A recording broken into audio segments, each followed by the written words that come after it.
মক্কায়, মদিনায়, আরবের তৎকালীন সময়ে এটা প্রচলন ছিল, যে কোনো পুরুষ চাইলে একাধিক বিবাহ করত এবং এই ক্ষেত্রে নারী কোনো বাধা বিপত্তি করতেন না। এখন তো হামলা মামলার অভাব নাই। দেখা গেছে যে বউ সারা বছর বিছানায় পড়ে থাকে, বিভিন্ন সমস্যা রয়েছে, এখন স্বামীর আবার বিবাহের প্রয়োজন। এই বিবাহ যদি করতে যায়, স্ত্রীর অনুমোদন নিতে যায়, গ্রাম আদালত লাগবে, সালিশ বৈঠক লাগবে, অনুমোদন লাগবে, মানে এই প্রসেসিং করতে করতে ওনার বিবাহের স্বাদ মিটে যাবে। কথা বলেন ঠিক নেবে ঠিক? আমার প্রাণপ্রিয় ওস্তাদে মোহতারাম মরহুম আলহাজ জুনায়েদ বাবুনগরী রহিমাহুল্লাহ, যার কাছে আমি বুখারীও পড়েছি, মিশকাত পড়েছি, তিরমিজি পড়েছি, উনি একটা কথা বলতেন, এই হাদিসগুলো যখন পড়েছি ওনার কাছে, উনি একটা কথা বলতেন, নবীর জীবনীর ভিতরে কোনো একটা কাজ নিয়ে, সেটা যে কোনো বিবাহ শাদী হোক, নবীর যে কোনো একটা নিয়ম নীতিমালা নিয়ে হোক, যদি কোনো ইমানদারের মধ্যে ন্যূনতম সন্দেহ কাজ করে, তাহলে তার ঈমান নষ্ট হয়ে যায়। কি হয়ে যায়? নবীজি 11টা বিয়ে করছেন, না করলেও তো পারতেন, কি না করলেও তো পারতেন। এক ভাইয়ের সাথে একদিন আমার কথা কাটাকাটি হয়েছে, তিনি বলতেছেন, হুজুর, যখন নবীজির একজন স্ত্রী ছিল, তো সে যখন আবার বিবাহ করেছে, এটা তো আগের স্ত্রীর মনে কষ্ট দিয়েছে, এটা তো একজন মানুষের মন ভেঙেছে, এই কাজটা কি নবীর পক্ষে করা ঠিক ছিল? নাউজুবিল্লাহ বলেন, আরও যারা বলেন নাউজুবিল্লাহ। তার চিন্তা ভাবনা কোন দিকে চলে গিয়েছে যে নবীর এই কাজটা কি ঠিক ছিল? নবীর শতভাগ প্রতিটা কাজ 100% সঠিক ছিল, শরীয়ত অনুমোদন ছিল, আল্লাহ পাকের পক্ষ থেকে অনুমোদন ছিল। কথা বলেন ঠিক না ঠিক?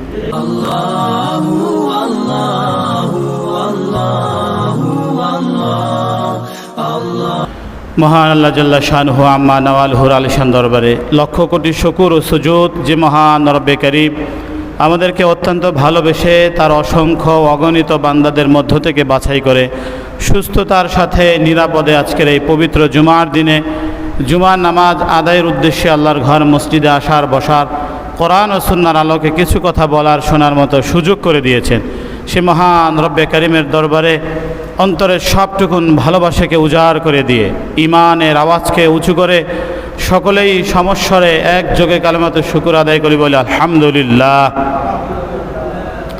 লক্ষ কোটি দরুদ সালাম পেশ করছি সেই মহামানব, বিশ্ব মানবতার মুক্তির দূত, সৈয়দুল মুরসালিন, শফিউল মুযনিবিন, আকায়ে নামদার, তাজদারে মদিনা, সরদার দো জাহান, রহমাতুল লিল আলামিন, জনাবে মুহাম্মদুর রাসূলুল্লাহ সাল্লাল্লাহু আলাইহি ওয়াসাল্লামের উপর আমরা সকলেই প্রাণ ভরে একবার দরুদ পড়ি বলি সাল্লাল্লাহু আলাইহি ওয়াসাল্লাম। অসংখ্য অগণিত দোয়া মাগফিরাত করছি সেই সকল মহা মনীষীদের জন্য যাদের অক্লান্ত পরিশ্রম, দাওয়াত ও ত্যাগের বিনিময়ে আল্লাহ তাআলার মনোনীত দিন আমরা পেয়েছি। আল্লাহ সুবহানাহু ওয়া তাআলা যেন সেই সকল মহা মনীষীদের জান্নাতের সর্বোচ্চ মাকাম দান করে, আমরা বলি আমিন।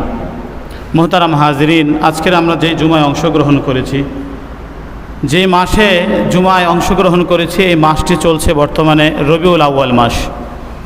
গত জুমায় আমরা রবিউল আউয়াল মাসের তাৎপর্য নিয়ে সংক্ষিপ্ত আলোচনা করেছিলাম, বিশ্বনবীর জন্ম সংক্রান্ত ঈদে মিলাদুন্নবী নিয়ে সংক্ষিপ্ত পরিসরে আলোচনা করেছিলাম।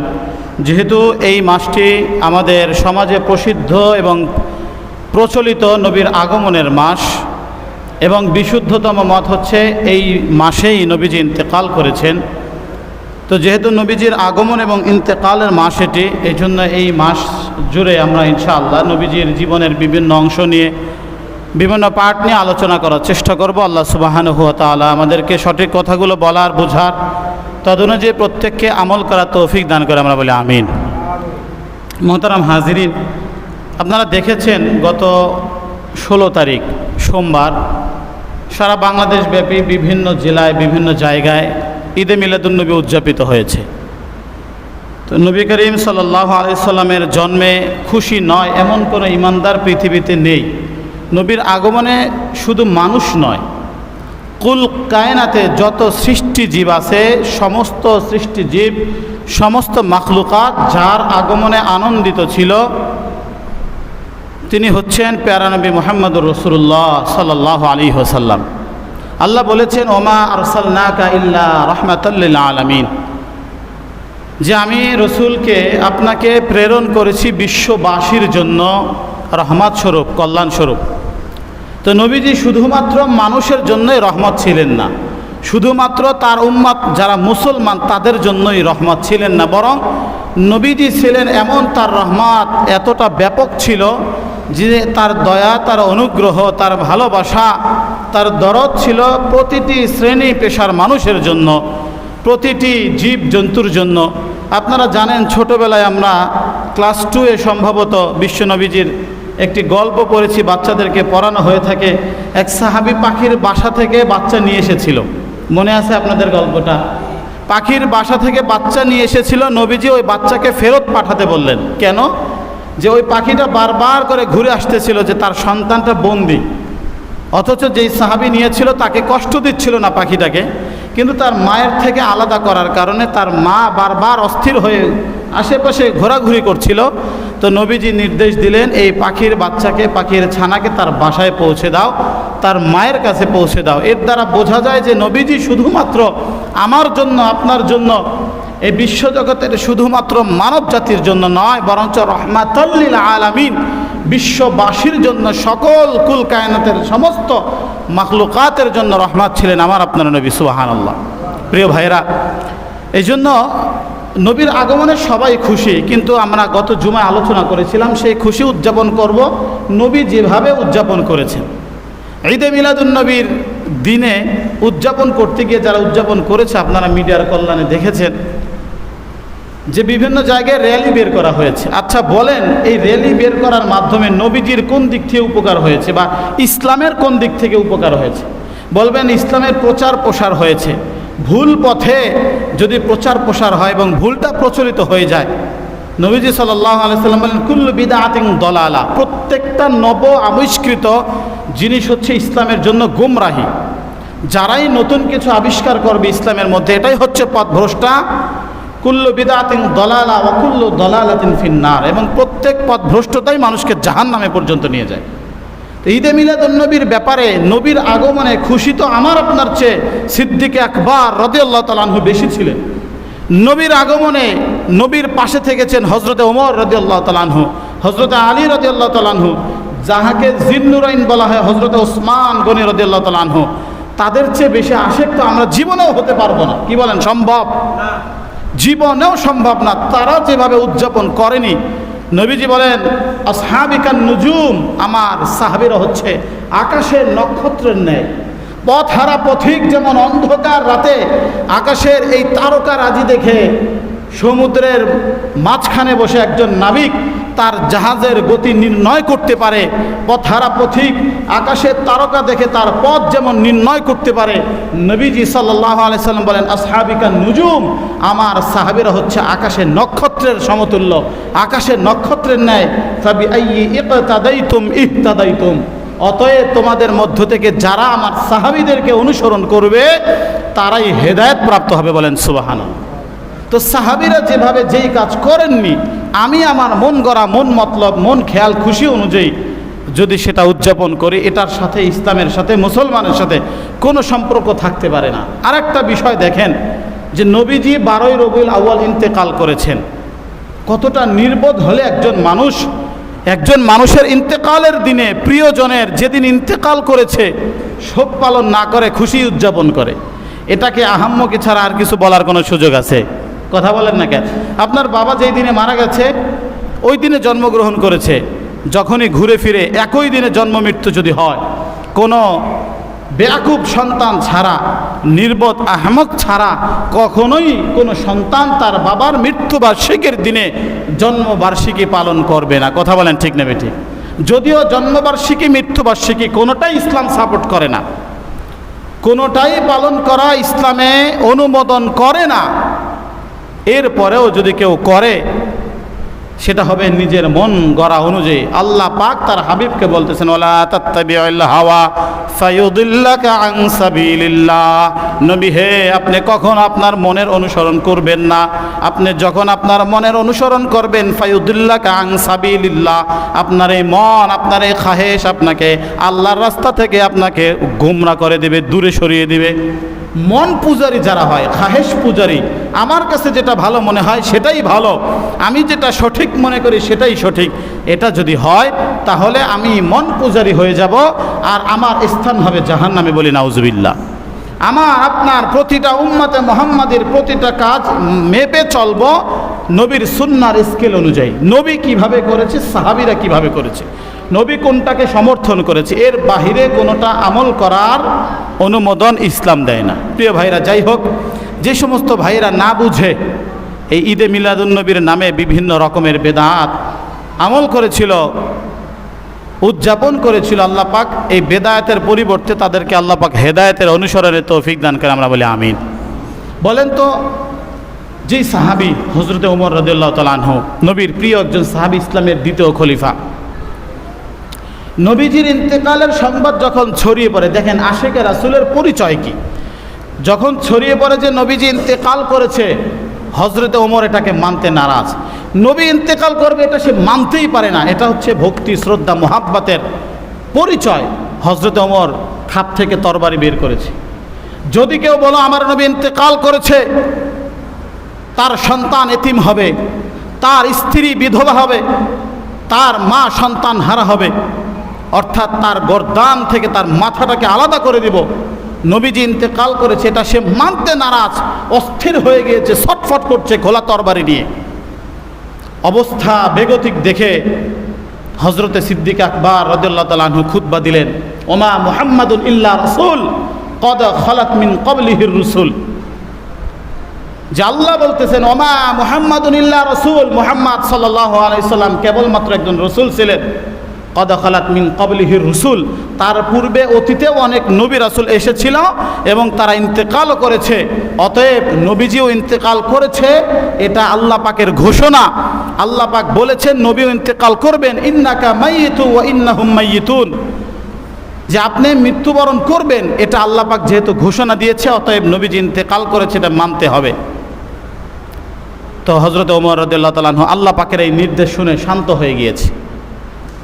এখন যেই ওমর নবীর ইন্তেকাল মানতে পারতেছে না, মেনে নিতে পারতেছে না যে নবীকে হারিয়েছে, সেই ওমর একটা দিনের জন্য ঈদে মিলাদুন্নবীর মিছিল র্যালি বের করলেন না, জশ্নে জুলুসের নামে ফিরনি পায়েসের আয়োজন করলেন না। প্রিয় ভাইরা, কোথা থেকে আপনাদের এত এশক আমদানি হলো? ইন্ডিয়া থেকে আশেকে রাসূল নিয়ে আসে, মুখে দাড়ি নাই। আপনারা দেখেছেন আশেকে রাসূল ওই যে গাড়ির বহরের মধ্যে ফুল সজ্জা করে সাজিয়ে যে আশেকে রাসূল দিয়ে জশ্নে জুলুসের আয়োজন করা হয়েছে, খুলে দেখেন ইউটিউবের মধ্যে আছে, মুখে সুন্নতি দাড়ি নাই, আশেকে রাসূল। এই জন্য প্রিয় ভাইরা, আসুন নবীর সেই ঘোষণা আবারও আপনাদেরকে শুনিয়ে দেয়। নবী বলেন, লা ইউমিনু আহাদুকুম হাত্তা আকুনা আহাব্বা ইলাইহি মিন ওয়ালিদিহি ওয়া ওয়ালাদিহি ওয়ান নাসি আজমাইন। নবী আরো বলেন, লা ইউমিনু আহাদুকুম হাত্তা ইয়াকুনা হাওয়াহু তাবাআন লিমা জিতু বি। তোমাদের মধ্য থেকে ততক্ষণ পর্যন্ত কোনো গোলাম, কোনো উম্মাত আমার খাঁটি উম্মাত হতে পারবে না, খাঁটি মুমিন হতে পারবে না, যতক্ষণ পর্যন্ত আহাদুকুম তোমাদের মধ্যে একজন ব্যক্তিও হতে পারবে না, হাত্তা ইয়াকুনা হাওয়াহু তাবাআন লিমা জিতু বি, যতক্ষণ পর্যন্ত ওই গোলামের মনের খাহেশ, মনের সকল চাহিদা আমি নবীর আনিত দিন অনুযায়ী না হবে, ততক্ষণ পর্যন্ত হাজারো আশেকে রাসূলের সাইনবোর্ড লাগালেও একজন মানুষ খাঁটি মুমিন হতে পারবে না। কখনোই সম্ভব না। নবী যেহেতু নিজেই ঘোষণা দিয়েছেন সম্ভব না, তার মানে কি না? সম্ভব না। হাত্তা ইয়াকুনা হাওয়া, হাওয়া মানে হচ্ছে মনের সকল খায়েশ, ইচ্ছা, মনের সকল চাহিদা কি না হবে? জিতুবি। নবী বলেন আমি যেগুলো নিয়ে এসেছি, যেগুলো আদেশ করেছি মাথা পেতে মেনে নিবে, আমি যেগুলো নিষেধ করেছি সেগুলো মাথা পেতে ছেড়ে দিবে। বলে যতক্ষণ পর্যন্ত শতভাগ। নামাজের ক্ষেত্রে নবীর সুন্নাহ, বিবাহ শাদীর ক্ষেত্রে নবীর সুন্নাহ আছে না নাই? কথা বলেন, আছে না নাই? ব্যবসার ক্ষেত্রে নবীর সুন্নাহ আছে না নাই? বিবাহ শাদীর ক্ষেত্রে নবীর সুন্নাহ আছে না নাই? প্রতিটা জায়গায় নবীর সুন্নাহ। আমরা নিয়ে এসেছি নবীর সুন্নাত মসজিদে, নবীর সুন্নাত সব থাকতে হবে ইমাম সাহেবের মধ্যে। আমরা পাবলিক এটার জন্য বাধ্য নই। প্রিয় ভাইরা, যারাই নবীর উম্মত হিসাবে দাবি করবে, প্রতিটা ব্যক্তিকে নবীর প্রতিটা সুন্নাত জীবনের প্রতিটা সেক্টরে, চাই সেটা বিবাহ শাদী হোক, ব্যবসা বাণিজ্য হোক, টাকা পয়সার লেনদেন হোক, ইবাদত বন্দেগী হোক, প্রতিটা কাজ যার আনিত ধর্ম অনুযায়ী, শরীআ অনুযায়ী আমল করতে হবে, তিনি হচ্ছেন মুহাম্মদ সাল্লাল্লাহু আলাইহি ওয়াসাল্লাম। যাই হোক, এজন্য আমরা সবাই প্রস্তুত আছি তো মানসিকভাবে যে প্রতিটা কাজে আমার মনের বিরুদ্ধে যেতে পারে, আমার নীতি, আমার অভ্যাস, আমার চাহিদার বিরুদ্ধে যেতে পারে কোনো নবীর সুন্নাহ, কিন্তু আমি ততক্ষণ পর্যন্ত আমি নবীর সুন্নাহর উপর অটল থাকব যতক্ষণ পর্যন্ত আমার এই দেহের মধ্যে প্রাণ আছে। রাজি আছি তো ইনশাআল্লাহ? আল্লাহ যেন আমাদেরকে প্রত্যেককে সিজনাল আশেকে রসুল না হয়ে, নামধারী আশেকে রসুল না হয়ে, প্রকৃত আশেকে রসুল যেইভাবে সাহাবায়ে কেরাম ছিল ওইভাবে আমাদেরকে আশেকে রসুল হওয়ার তৌফিক দান করে আমরা বলি আমিন। আরও জোরে বলে আমিন। প্রিয় ভাইয়েরা, আজকের এই জুমায় আমরা আলোচনা করব নবীর জীবনের একটা অধ্যায়, বিবাহ শাদীর অধ্যায় নিয়ে। নবীজি সাল্লাল্লাহু আলাইহি সাল্লামের বিবি ছিলেন কতজন বলতে পারেন আপনারা? নবীজির স্ত্রী ছিল কতজন? মাশাআল্লাহ, একজন বলছেন 9 জন, মতান্তরে 11 জন। নবীজি সাল্লাল্লাহু আলাইহি সাল্লাম জীবদ্দশায় যদি 11টা বিয়ে করে থাকেন, এই 11টা বিয়ে শাদী নিয়ে যারা নবীর আদর্শকে মন থেকে মানতে পারে না, ইসলামকে মন থেকে মেনে নিতে পারে না, গ্রহণ করতে পারে না, নবীর এই বিষয়টা নিয়ে তাদের গাত্রদাহ হওয়ার সম্ভাবনা আছে না নাই? কথা বলেন, আছে না নাই? তো নবীজি সাল্লাল্লাহু আলাইহি সাল্লাম যে 11টা বিয়ে করেছেন, তার 11 জন স্ত্রী ছিলেন। এই 11টা বিয়ে নবী কি সবগুলো মনের খেয়াল খুশি অনুযায়ী করেছেন, নাকি আল্লাহ তাআলার নির্দেশে করেছেন? আওয়াজ করে বলতে হবে, কার নির্দেশে করেছেন? আল্লাহ পাকের নির্দেশে করেছেন। নবীর এমন একটা কাজ আপনি জীবনে দেখাতে পারবেন না যেটা নবীজি নিজের মন মতো করেছেন, নিজের ইচ্ছায় করেছেন। ওমা ইয়ানতিকু আনিল হাওয়া ইন হুয়া ইল্লা ওয়াহয়ুন ইউহা। আল্লাহ বলেন ওমা ইয়ানতিকু আনিল হাওয়া, নবী কোনো একটা কাজ কিংবা কোনো একটা কথা তার হাওয়া থেকে, অর্থাৎ খেয়াল খুশি অনুযায়ী, নফস অনুযায়ী বলেন না। ইন হুয়া ইল্লা ওয়াহয়ুন ইউহা, যেই ওহী নবীর উপরে নাজিল হয়েছে ওই ওহী অনুযায়ী নবীর প্রতিটা কাজ ছিল। কথা বলেন ঠিক নেবে ঠিক? তো নবীর 11টা বিবাহ, এটার মধ্যে সরাসরি নির্দেশ, আদেশ, অনুমোদন ছিল যার পক্ষ থেকে, তিনি কে? আল্লাহ। একটা কাজও নবীজি নিজের খেয়াল খুশি অনুযায়ী করে নাই। যদি কোনো ইমানদার, আমার প্রাণপ্রিয় ওস্তাদে মোহতারাম মরহুম আলহাজ জুনায়েদ বাবুনগরী রহিমাহুল্লাহ, যার কাছে আমি বুখারীও পড়েছি, মিশকাত পড়েছি, তিরমিজি পড়েছি, উনি একটা কথা বলতেন, এই হাদিসগুলো যখন পড়েছি ওনার কাছে, উনি একটা কথা বলতেন, নবীর জীবনীর ভিতরে কোনো একটা কাজ নিয়ে, সেটা যে কোনো বিবাহ শাদী হোক, নবীর যে কোনো একটা নিয়ম নীতিমালা নিয়ে হোক, যদি কোনো ইমানদারের মধ্যে ন্যূনতম সন্দেহ কাজ করে তাহলে তার ঈমান নষ্ট হয়ে যায়। কি হয়ে যায়? নবীজি 11টা বিয়ে করছেন, না করলেও তো পারতেন। কি না করলেও তো পারতেন। এক ভাইয়ের সাথে একদিন আমার কথা কাটাকাটি হয়েছে। তিনি বলতেছেন, হুজুর, যখন নবীজির একজন স্ত্রী ছিল, তো সে যখন আবার বিবাহ করেছে, এটা তো আগের স্ত্রীর মনে কষ্ট দিয়েছে, এটা তো একজন মানুষের মন ভেঙেছে। এই কাজটা কি নবীর পক্ষে করা ঠিক ছিল? নাউজুবিল্লাহ বলেন, আরও যারা বলেন নাউজুবিল্লাহ। তার চিন্তা ভাবনা কোন দিকে চলে গিয়েছে যে নবীর এই কাজটা কি ঠিক ছিল? নবীর শতভাগ প্রতিটা কাজ 100% সঠিক ছিল, শরীয়ত অনুমোদন ছিল, আল্লাহ পাকের পক্ষ থেকে অনুমোদন ছিল। কথা বলেন ঠিক না ঠিক? নবীজির জীবনে প্রথম যার সাথে বিবাহ বন্ধনে আবদ্ধ হয়, নবীর প্রথম স্ত্রীর নাম কি বলেন তো? খাদিজাতুল কুবরা রাদিয়াল্লাহু তাআলা আনহা, খাদিজা বিনতে খুয়াইলিদ রাদিয়াল্লাহু তাআলা আনহা নবীর জীবনের প্রথম জীবন সঙ্গী ছিলেন। একটা জিনিস চিন্তা করেন, যে সমস্ত কুলাঙ্গার, নামধারী নাস্তিক, মুরতাদ যারা রয়েছে, ইসলাম নিয়ে যাদের অ্যালার্জি রয়েছে, তারা নাউযুবিল্লাহ মুখে উচ্চারণ করতে কষ্ট লাগে যে তারা বলেন মুহাম্মদ সাল্লাল্লাহু আলাইহি সাল্লাম তিনি নারী লিপ্সু ছিলেন, তিনি নারী লোভী ছিলেন। আওয়াজ করে বলেন নাউযুবিল্লাহ। মক্কার সম্ভ্রান্ত পরিবারের একজন যুবক, দলমত নির্বিশেষে, ছোট বড়, বৃদ্ধ আবাল বনিতা থেকে শুরু করে সকলেই যাকে আল আমিন নামে চিনতেন, যার আমানতদারিতার উপরে কোনো আমানতদারিতা ছিল না, যার সচ্চরিত্রতার উপরে কোনো সচ্চরিত্রতা ছিল না, যার আখলাকে হামিদার উপরে কোনো আখলাকে হামিদা প্রশংসিত স্বভাব ছিল না, এমন একজন ব্যক্তিকে যারা সবাই পছন্দ করতেন, এমন একজন ব্যক্তি মাত্র 25 বছরের টকবগে নওজোয়ান, মক্কার প্রতিটা ফ্যামিলি থেকে এমন একটা ফ্যামিলি ছিল না যার কাছে প্রস্তাব দিলে তিনি তার কন্যাকে মুহাম্মদ সাল্লাল্লাহু আলাইহি সাল্লামের কাছে দিতে অসম্মতি জ্ঞাপন করতেন, এমন কেউ ছিল? এমন একজন বিশ্বস্ত আরবের বুকে দ্বিতীয়জন ছিল না। সেই মুহাম্মদ সাল্লাল্লাহু আলাইহি ওয়াসাল্লাম মাত্র 25 বছর বয়সে বিবাহ করেছেন, বিবাহ বন্ধনে আবদ্ধ হয়েছেন এমন একজন নারীর সাথে যার ইতিপূর্বে 2টা বিবাহ ছিল। কয়টা বিবাহ ছিল? ইতিপূর্বে 2জন স্বামী যার গত হয়েছে, যার বয়স ছিল নবী সাল্লাল্লাহু আলাইহি ওয়াসাল্লামের চেয়ে 15 বছর বেশি। নবীজির বয়স 25, হজরতে আম্মাজান খাদিজা রাদিয়াল্লাহু তাআলা আনহার বয়স 40। এমন একজন 25 বছর বয়সী যুবক, 40 বছর বয়সী একজন নারী যার বিগত 2জন স্বামী ছিল, 2টা সংসার ছিল, এমন একজন ব্যক্তিকে বিবাহ করেছেন। আপনার কি মনে হয় এই যুবকের চরিত্রে কোনো সমস্যা থাকতে পারে? আওয়াজ করে বলেন, থাকতে পারে? এটা মনে হয়? সে চাইলে আরবের সম্ভ্রান্ত যে কোনো ফ্যামিলি থেকে বিবাহ করতে পারত।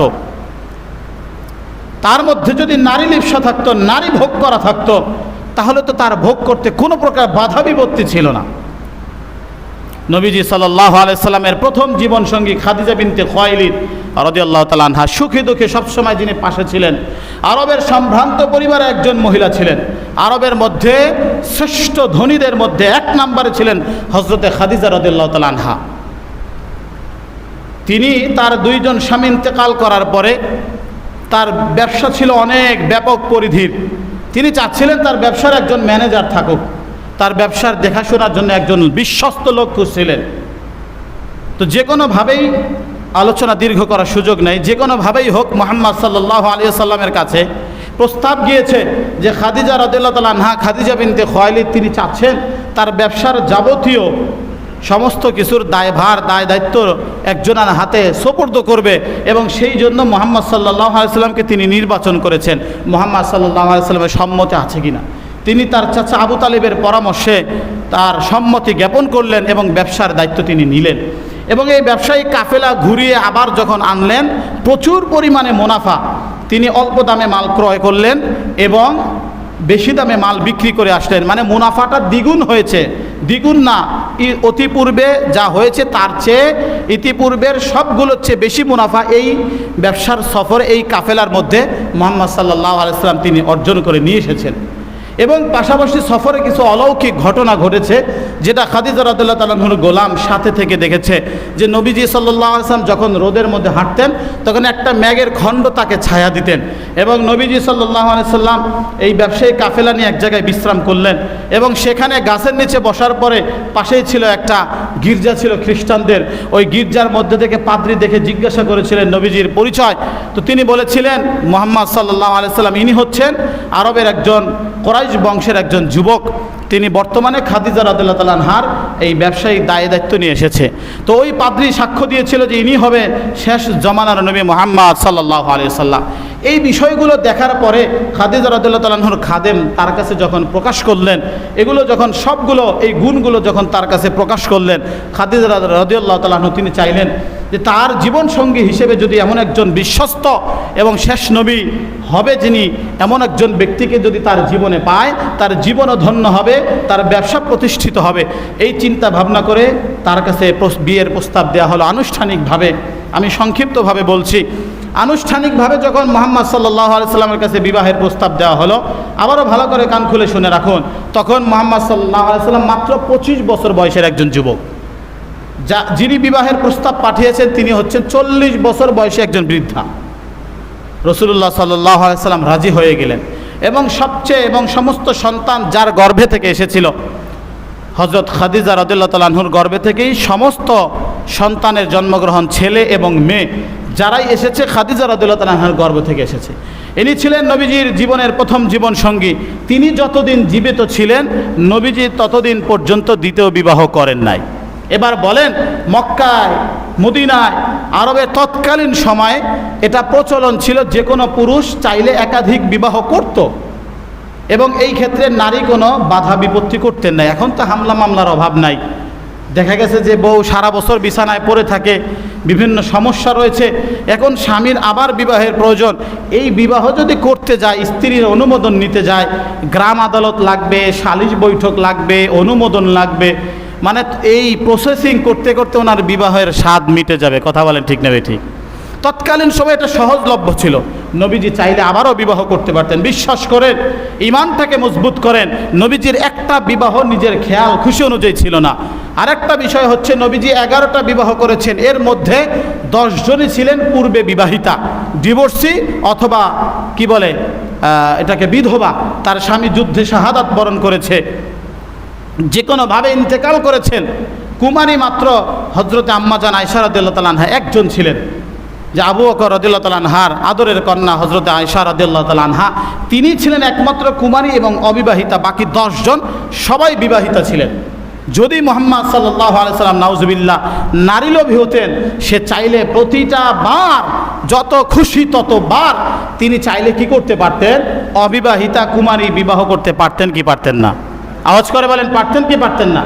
আল্লাহ বলতেছেন, ইয়া আইয়ুহান নাবিয়্যু ইন্না আহলালনা লাকা আজওয়াজাকাল্লাতী আতাইতা উজুরাহুন্না। নবী হে, আপনি যতগুলো স্ত্রীর মোহরানা পরিশোধ করেছেন, প্রতিটা স্ত্রীকে আপনার জন্য হালাল করেছি। নবীর জন্য বিবাহের কোনো বান্ডিং ছিল না, এতটা পরিমাণ বিবাহ করতে পারবেন, এরপরে পারবেন না, এমন কোনো নীতিমালা নবীর জন্য ছিল না, কোনো বাধ্যবাধকতা ছিল না। ইন্না আহলালনা লাকা আজওয়াজাকাল্লাতী আতাইতা উজুরাহুন্না।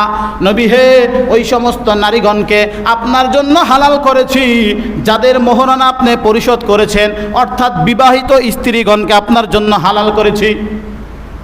যেই সমস্ত নারী আপনি মোহরানা পরিশোধ করবেন, বিবাহ করবেন, আপনার জন্য হালাল, আপনার জন্য কোনো বাধ্যবাধকতা নেই। 11টা করতে পারবেন, 10টা করতে পারবেন, 9টা করতে পারবেন, বেশি করতে পারবেন না, এমন কোনো বাধ্যবাধকতা আপনার জন্য নাই। ওমা মালাকাত ইয়ামিনুকা মিম্মা আফা আল্লাহু আলাইক। শুধু এই 11 জন স্ত্রী নয়, আপনার মোহরানা পরিশোধ করা স্ত্রীগণ নয়, এছাড়াও যুদ্ধে জয়লাভ করার পরে গনিমত হিসাবে যেই সমস্ত দাসীদেরকে পেয়েছেন, এগুলো আপনার জন্য আমি হালাল করে দিয়েছি। 11 জন স্ত্রী নয়, বরঞ্চ নবীজির যুদ্ধে জয়লাভ করার পরে গনিমত হিসাবে যেই সমস্ত নারীদেরকে পেয়েছেন, এগুলোকেও নবীজির জন্য হালাল করেছেন কে? আল্লাহ তাআলা হালাল করেছেন। আল্লাহ তাআলা তাদেরকেও হালাল করেছেন, নবীর জন্য কোনো বাধ্যবাধকতা ছিল না। মিম্মা আফা আল্লাহু আলাইকা ওয়া বানাতি আম্মিকা ওয়া বানাতি আম্মাতিকা ওয়া বানাতি খালিকা ওয়া বানাতি খালাতিকা আল্লাতী হাজারনা মাআক। বলে শুধুমাত্র এই কয়জনের মধ্যে সীমাবদ্ধ নয়, বরঞ্চ আপনার চাচাতো বোন, মামাতো বোন, ফুফাতো বোন, খালাতো বোন, যত রকমের বোন আছে, আপনি চাইলে তাদেরকেও কি করতে পারেন? বিবাহ করতে পারেন। আল্লাহ পাক আরো এক ধাপে গিয়ে বলতেছেন, আমরাআতাম মুমিনাতান ইউহাবাত নাফসাহা। যদি কোনো নারী ইউহাবাত নাফসাহা লিন-নাবিয়্যি ইন আরাদান নাবিয়্যু আইয়াস্তানকিহাহা। নবী হে, যদি কোনো নারী আপনার কাছে এসে, ইমানদার নারী যদি বলে, আমি আমার নফসকে আপনার কাছে সোপর্দ করলাম, আমি আমার নিজেকে আপনাকে দান করে দিলাম। বক্তব্য একজন মুমিন নারী এসে বলতেছে নবীজিকে, নবী হে, আমি আপনাকে আমাকে আপনার জন্য উৎসর্গ করে দিলাম। আল্লাহ বলেন, এই নারীও আপনার জন্য হালাল, মোহরানা পরিশোধ না করলেও হালাল। মানে একজন মহিলা এসে বলতেছে, নবীজি, আমি আপনার সাথে বিবাহ বন্ধনে আবদ্ধ হতে চাই, আমার কোনো মোহরানা লাগবে না, কিচ্ছু লাগবে না, আপনি আমাকে বিবাহ করে নেন। বলে এমন একজন নারীকেও নবীর জন্য বিবাহ করা কি ছিল? হালাল ছিল, অনুমোদন ছিল। তার মানে নবীজি প্রতিটা বিবাহ অনুমোদন প্রাপ্ত কোথা থেকে? আসমান থেকে। কার পক্ষ থেকে? আল্লাহর পক্ষ থেকে। অতএব নবীজির বিবাহ শাদী নিয়ে যদি কোনো কুলাঙ্গার জবান খুলতে চায়, বুঝতে হবে তার জন্মের মধ্যে সমস্যা আছে। কথা বলেন ঠিক নেবে ঠিক? তার জন্মে ত্রুটি রয়েছে। ইমানের ত্রুটি তো আমি বলবো না, তার তো ইমানই নাই। নবীর ব্যাপারে কথা কিভাবে বলে যদি ইমান থাকে? তো নবীজির জন্য বাধ্যবাধকতা ছিল না। যেমন উম্মতের জন্য আল্লাহ পাক সর্বোচ্চ অনুমোদন দিয়েছেন 4টি। কয়টি? মাসনা ওয়া সুলাসা ওয়া রুবা, 2টা অথবা 4টা বিবাহ করা এই মুসলমান পুরুষের জন্য আল্লাহ হালাল করেছেন। 4টা, সর্বোচ্চ কয়টা? যদি কোনো পুরুষ 4টা বিবাহ করে, 5 নাম্বারটা তার জন্য হারাম। নবীজি 11টা বিবাহ করেছেন, 12 নাম্বারটাও তার জন্য হালাল, 13 নাম্বারটাও ছিল তার জন্য হালাল, 14 নাম্বারটাও ছিল তার জন্য হালাল। যত খুশি তত বিবাহ করার অনুমোদন দিয়েছিলেন কে? কথা বলেন কে? অতএব নবীর একটা বিবাহ নিজের মন পূজার জন্য হয় নাই, নিজের নফসানি ঘায়সাত, নিজের যৌন আকাঙ্ক্ষা থেকে হয় নাই। প্রতিটা বিবাহ হয়েছিল ইসলামের স্বার্থে, ইসলামের কল্যাণে, আল্লাহ পাকের নির্দেশে। আওয়াজ করে বলেন ঠিক না বেঠিক?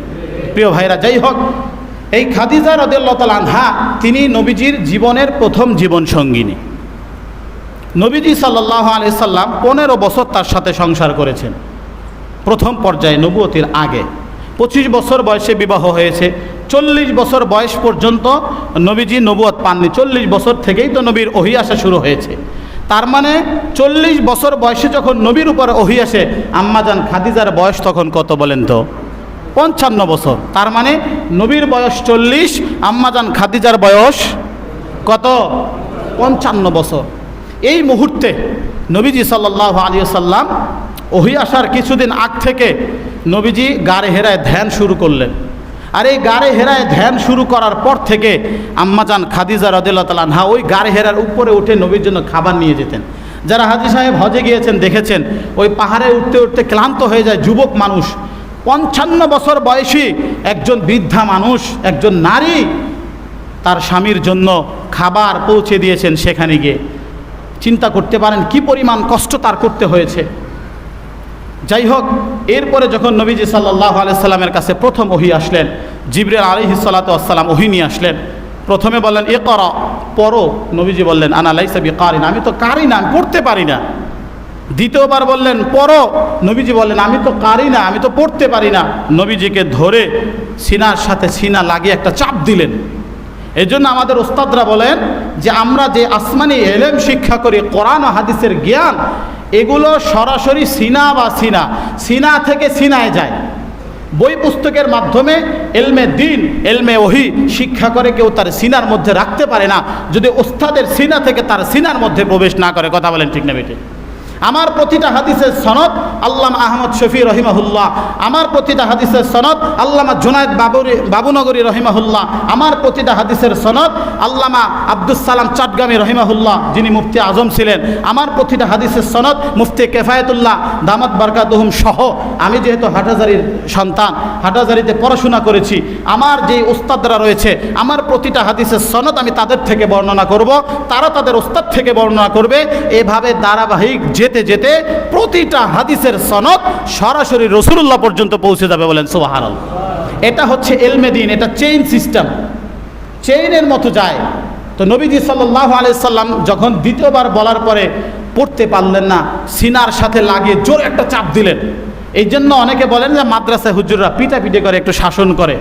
ইলমে দ্বীন অর্জন করতে গেলে নবীর যেভাবে জিবরিল আলাইহিস সালাতু ওয়াস সালাম মৃদু চাপ দিয়েছেন একটু নবীজিকে, বলে যে এভাবে মাঝে মাঝে যদি শাসন ছাত্রদেরকে না করা হয় তো ছাত্রদের মধ্যে ইলমে দ্বীন প্রবেশ করবে না, ইলমে দ্বীন সে গ্রহণ করতে পারবে না।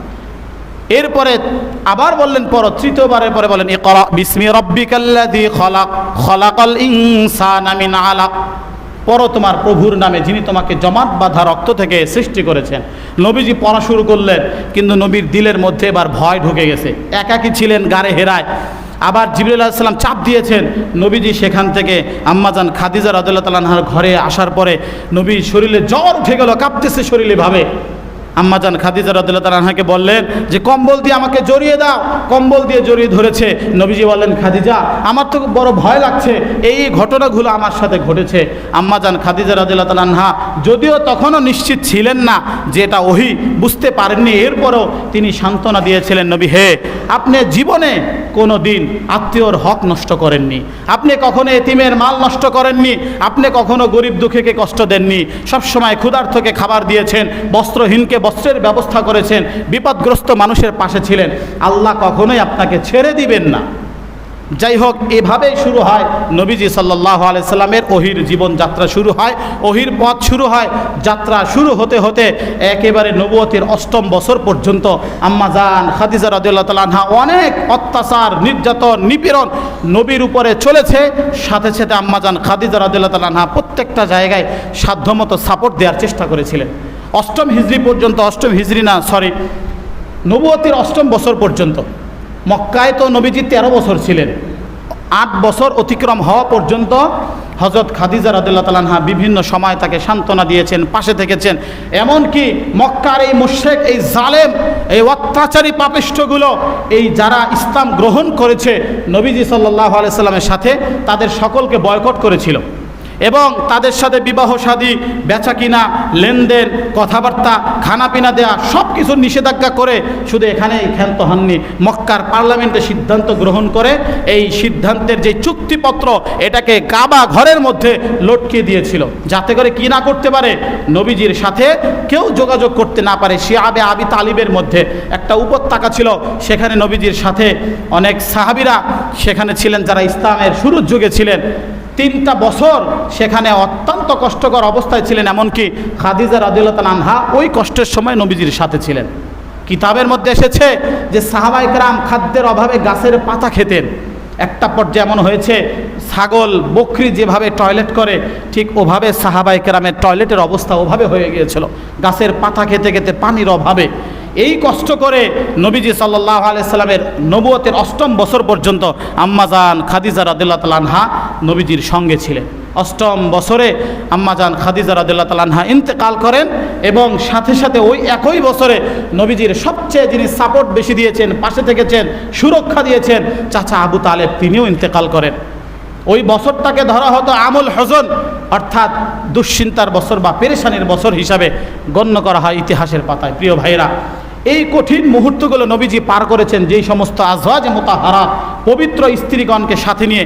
তার মধ্যে অন্যতম এবং সবচেয়ে প্রথম যিনি ছিলেন তিনি হচ্ছেন আম্মাজান খাদিজা রাদিয়াল্লাহু তাআলা আনহা। তার জীবনে অনেক লম্বা, মোটামুটি আমরা জানলাম নবীজির প্রথম স্ত্রীর নাম কি ছিল?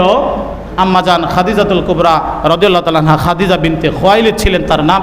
আল্লাহ পাক রব্বুল আলামিন যদি তৌফিক দান করেন 11 জন স্ত্রী, প্রতিজনার নাম পরিচয় সহ আমরা ধারাবাহিকভাবে আলোচনা করব এবং প্রত্যেককে বিবাহের কারণ সহ আমরা আলোচনা করার চেষ্টা করব। আল্লাহ পাক রব্বুল আলামিন এই আলোচনার মাধ্যমে আমাদের কনসেপ্ট ক্লিয়ার করার মতো তৌফিক দান করুক। আমাদের মধ্যে থেকে নবীজির প্রতি কোনো প্রকারের বিন্দু পরিমাণে যেন শক সবা সন্দেহ না আসে। আল্লাহ আমাদের ঈমানকে হেফাজত করুন, মজবুত রাখুন। সর্বশেষে আল্লাহ আমাদের প্রত্যেককে খাঁটি আশেকে রসুল হিসেবে কবুল করেন, আমিন। ও আখিরু দাওয়ানা আনিল হামদুলিল্লাহি রাব্বিল আলামিন।